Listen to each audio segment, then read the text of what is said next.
Hello, I'm DonnyXCage. Hey everybody, I'm back yet again. If you're wondering why I'm saying yet again, it's not because of the usual yet again, but because I'm assuming some of you've seen, I tried posting a review for Captain America Brave New Turd, and Marvel didn't like it. So that's in the works. When that comes out, that'll come out. It's about an hour long. It's my first foray into hour-long content. Today, I'll be looking at Daredevil's return. No, not that. He almost tasted that. No. I mean, no, not that either. I'm talking about Daredevil's return with Born Again. I think that's what it's called. Honestly, I was curious.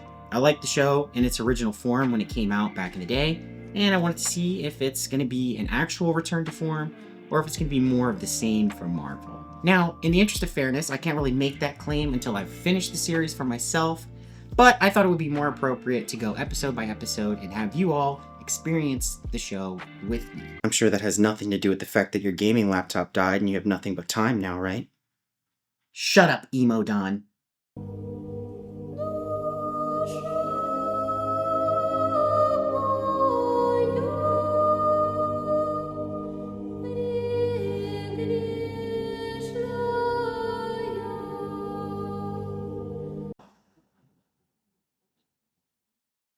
Anyway,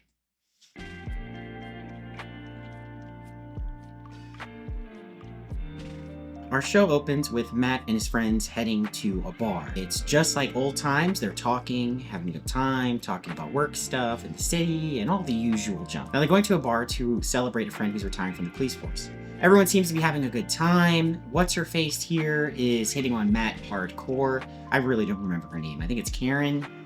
He curves her, and then we cut to Foggy, who's talking to this pretty lawyer woman. Meanwhile, the retiring cop is talking to another cop, and it's kind of the usual banter you hear between cops in this kind of situation, where it's like, why are you quitting? It's not retirement, and you know that, blah, blah, blah, and whatever, it's typical stuff. Now back to what's important. See, Foggy is a good dude, right? And all he has to do is be himself. So in spite of whatever what's-her-face here is saying... Foggy? Yes. No.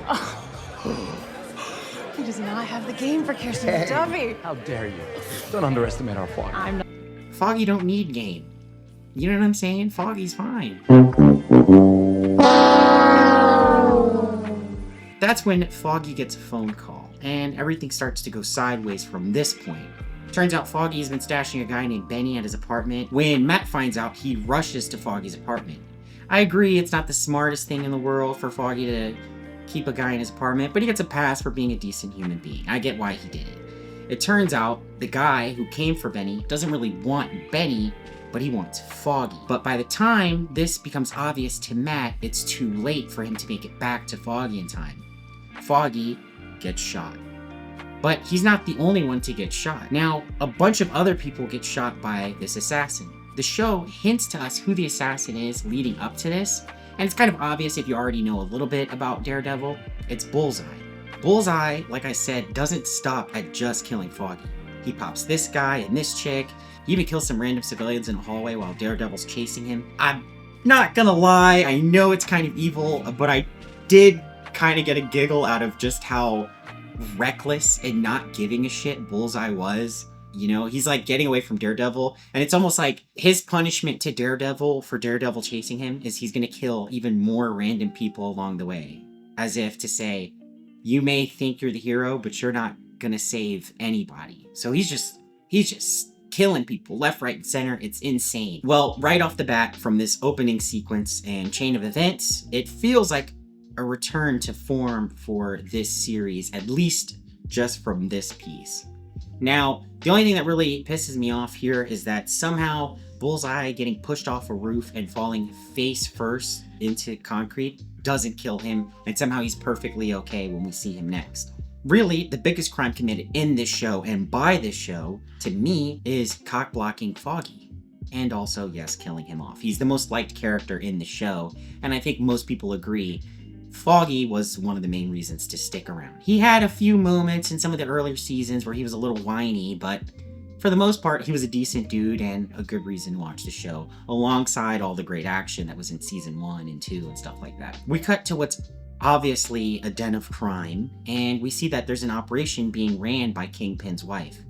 I think it's his wife. Someone correct me if I'm wrong. I think they're married. I don't know. I don't think it matters. Who gives a shit? Well, he shows up. And if I'm being honest, he kind of looks like he's just about to have to tell his mom that he missed the bus. You know what I mean? And he knows he's gonna get his ass beat. And when he shows up, everyone scatters except his wife, and he expositions to her about how he loves her and how he has a vision for the future. Then we cut to this journalist who's going around and asking about crime in New York, and that's kind of how they let us know that Daredevil's been gone for a while since the Foggy situation. Meanwhile, in court, Murdock gives his speech to the court about Foggy, and Bullseye is sentenced to life in prison without parole. Again, this is a moment I want to highlight. This man has no damage on him. He fell from the roof of a building at least 4 stories high, and he's perfectly fine. I know Bullseye has like a power of being very accurate, but I don't remember him having any kind of regenerative properties. After this, Matt is in the hallway where he talks to What's-Her-Face about Foggy and his death and all this stuff, and when he suggests going somewhere more private, she's like, nah, where were you at when I needed you? Murdock then states that he made a promise to let the system handle things and that basically there's no more Daredevil, and we all know that's bullshit because the show is called Daredevil and not Matt Murdock. Matt is at home cooking when he hears Fisk's on the news.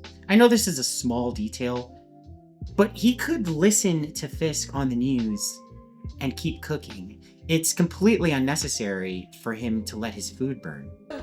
Necessary? Is it necessary for me to drink my own urine? Probably not. No, but I do it anyway because it's sterile and I like the taste. Okay. This motherfucker already can't see. You know what I mean? So we cut to Fisk, and one of his advisors who has experience is trying to talk to Fisk when this complete ass kisser, I mean, look at his fucking face. He's just got like a punchable face, doesn't he? Don't you just want to clock this motherfucker? They use this scene and a couple other scenes just to kind of let you know that the general vibe of New York is that they probably will vote for Fisk because he's going to shake things up and he's, you know, saying all the right things and all this stuff or whatever. Back with Murdock, it looks like he started a firm with that girl that Foggy liked in that bar. She lets him know that he has a meeting with someone who's looking for legal representation. He goes to the meeting and finds out that this lady is confused, and he's confused because he thinks that she's there for legal representation and she thinks he's there for therapy. Turns out this lady, the pretty lawyer lady, was just setting them up on a date because she was trying to get Murdock to move forward with his life. This lady says she doesn't date lawyers, but when I was first watching this, I didn't really get the impression that they were there for a date. I kind of got the impression that maybe she wanted him to talk to a therapist, which would have been cool. But also, okay, fine, like, you know, she hooks them up on a date. And it seems like they do stay there and talk for a while, which is nice. When Murdock returns to the firm, the retired cop from the bar scene earlier in the episode is there. It turns out that Matt had him do a little quick digging to find out if Fisk is running legit. And he is. After this, we get another cut to one of these BB report things, and it seems like this is going to be one of the exposition tools going forward, letting you know what the people in the city think of what's going on and all that jazz. Matt decides to visit Fisk and ask him for a chat. They do talk and have a little chit-chat, and even the deaf Native American woman superhero comes up in the chat slightly. I guess Matt knows what happened between Fisk and her. One thing I do want to mention that I think is done very well here is that the conversation between Fisk and Murdock is very awkward and tense, and it should be, considering that they both know each other for who they really are. At this point, Fisk promises that he wasn't part of Foggy's death. Once they're done threatening each other, Matt goes on another date with that therapist lady. That's when he finds out that Fisk won the position of mayor for the city of New York. We cut to seeing Fisk in his situation room, or whatever you want to call it, where everyone's celebrating. He looks over and sees Vanessa, and she kind of gives him like a cheers, but also looks a little menacing. So you think she's not as chipper as everyone else. And the way that the sequence plays out is kind of awkward because then it shows him on the roof, and then she approaches him on the roof. But the way the last scene played out, it almost looked like she wasn't as happy about him winning the mayor position, and then walked away like, fuck this guy.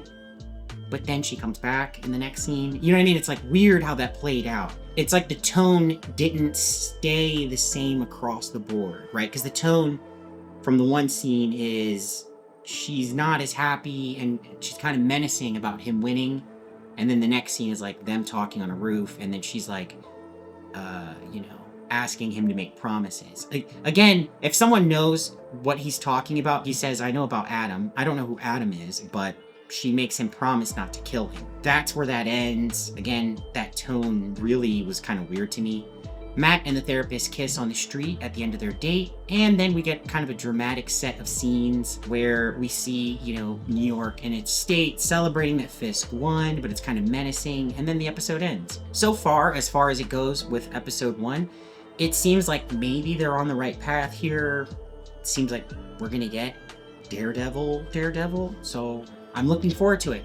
I was even happily surprised when he pushed Bullseye off the roof. I was like, okay, that makes sense. He's heartbroken. You just killed his best friend. That's what he's gonna do. Bullseye not dying seems like horse shit to me, but maybe that's just me. Someone else can tell me if they think I'm wrong. I don't, you know what I mean? Whatever. But that's how I felt watching it.